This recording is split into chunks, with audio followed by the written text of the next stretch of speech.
Yeah. And so we back. That's right. Hey, yo, it's your boy OVS Maximus. And I like writing love songs, you know what I mean? And you know, sometimes when we go back and we think about the time when we first met, this is the kind of stuff that comes out of me. Now baby, guess what? I have a yeah, mama,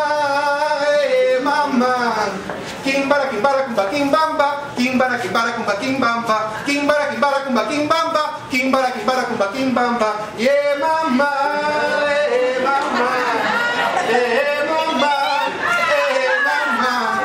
I unearthed my mother's tongue and hold it in my hand like a flopping fish, a gleaming survivor. I remember my first dance around the kitchen table. Benny Moré was singing on Mexican radio, Castellano que bueno, baila usted, Castellano que bueno, baila usted. The double meaning I played. Castellano was the original name for Spanish. My grandmother was dancing. She said, agárrame por los hips. I did, she led, and my first movement was Spanglish. It's got nothing to do with my broad back or my ability to endure hard labor. I'm not an unusual Mexican for being intelligent. My social consciousness is complex. Out of necessity, we moved from one nation to another, from one language to another, from one identity to another. And when I found my lover, well, she reminded me of my mother. Because Spanglish people recognize the Spanglish experience in each other. So I roll my R's like roles, cinco con guacamole. I blow lights out on the border, shine them on mi lenguaje. I swim in this cultural molasses. I'm pure anything, homie. Soy puro Spanglish. More than a simple combination of idioms, this reality we witness and we create.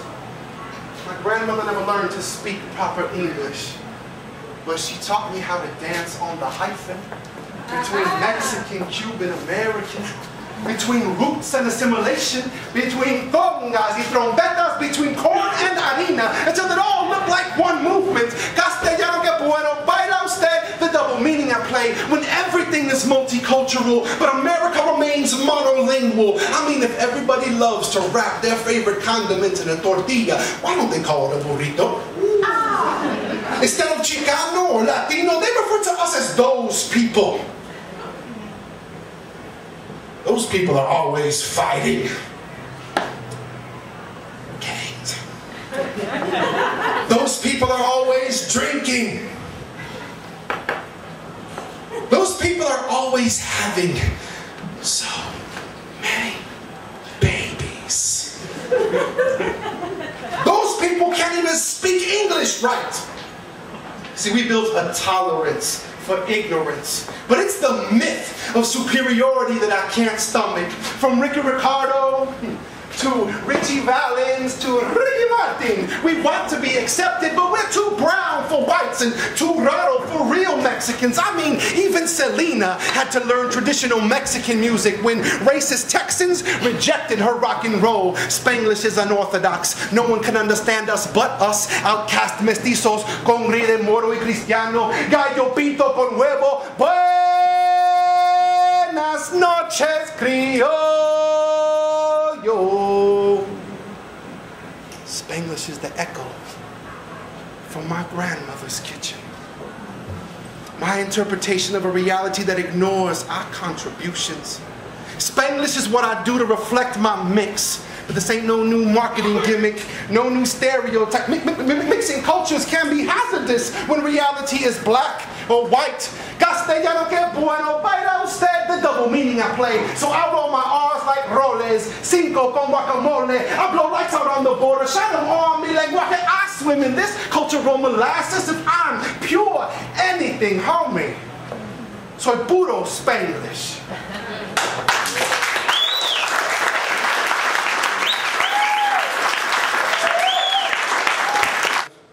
The whole split identity of living between two countries.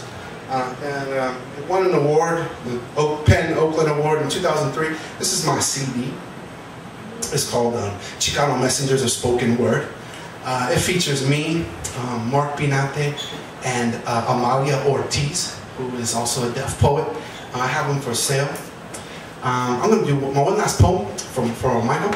He asked me to do this piece, which it's not really part of my set no more, but I'm going to do it for you, because you haven't seen the whole thing. It's one of the best pieces. I appreciate the opportunity, and I'm going to do this piece for you, Michael, and I really hope you guys enjoy it. I want to say a couple things about it before I do it, just because some people might not know what this poem is really about. This poem is not about illegal immigration. This poem is not even about who dies in Iraq or who died in Afghanistan or whose life is more important. This poem was about a corrupt, fucked up military policy the U.S. government uses to lure immigrants with citizenship to join the military. And when that immigrant dies before he completes, or she completes 4 years in the military, they are given what's called posthumous citizenship. This means that basically they get a piece of paper that says they're a citizen after they're dead. Now, normally a soldier receives benefits upon leaving the military. Their family receives benefits if that soldier dies. An immigrant's family receives nothing. Not death benefits, not citizenship, not health benefits, nothing. Essentially, all that immigrant gets is a paper that says you're a citizen now, but we know there's no borders in heaven, right? There ain't nobody checking for IDs in heaven. What the fuck are you gonna do with posthumous citizenship? You can't pass it to the rest of the family. So this is what this poem is really about. It's about a corrupt policy. It's called Brown Dreams.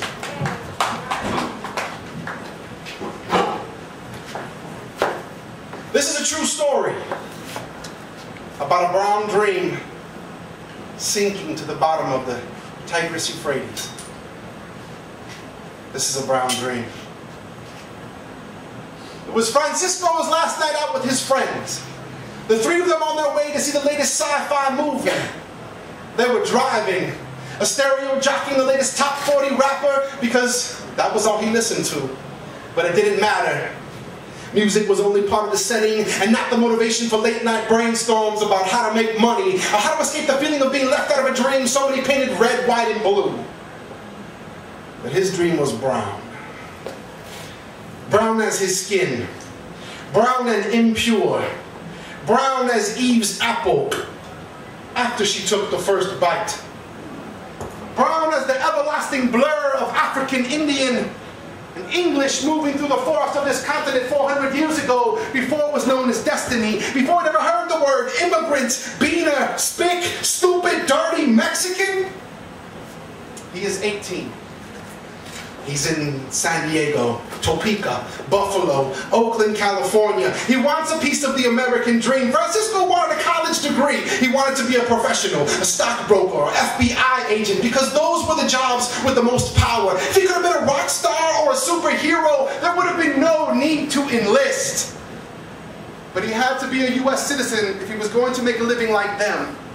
The Army recruiter at his high school told him if he served in the military, he could automatically become a U.S. citizen. After 4 years duty and an honorable discharge, there would be plenty of money left over for him to continue his education at a good institution. Or he could take his technical skills as a tank operator, small weapons expertise, apply those to a civilian job. Yeah, it was exciting. Brown boy who wasn't even a citizen, who had barely been a resident 5 years, who didn't know much about education, was now willing to die to become a student.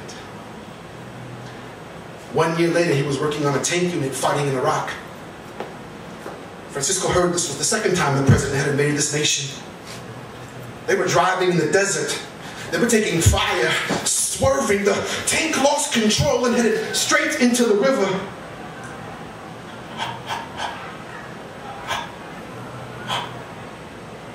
As Francisco's lungs filled up with water, he remembered his last night out with his friends.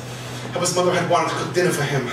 But he didn't want to spend another hour in that cramped apartment where she cooked for 6 of his brothers, his 2 uncles, and their compadres. Instead, Francisco invited Jose and Diego out to the movies, because that's what Americans did.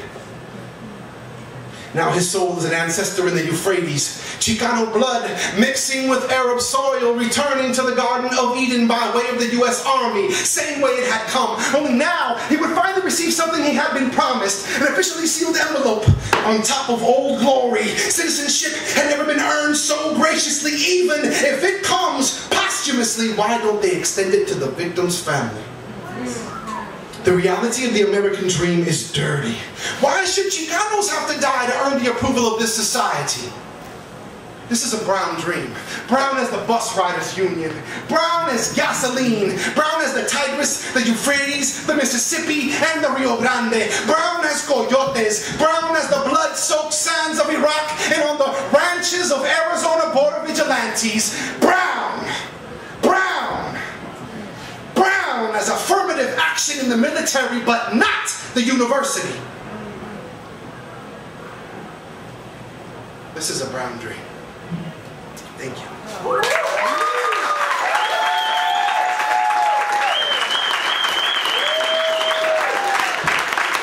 Shout out to all the folks here. Thank you, Jimmy, for buying me a drink. Happy birthday. My brother right here, happy birthday. Thank you, Gemini. Thank you, Michael. Enjoy your night.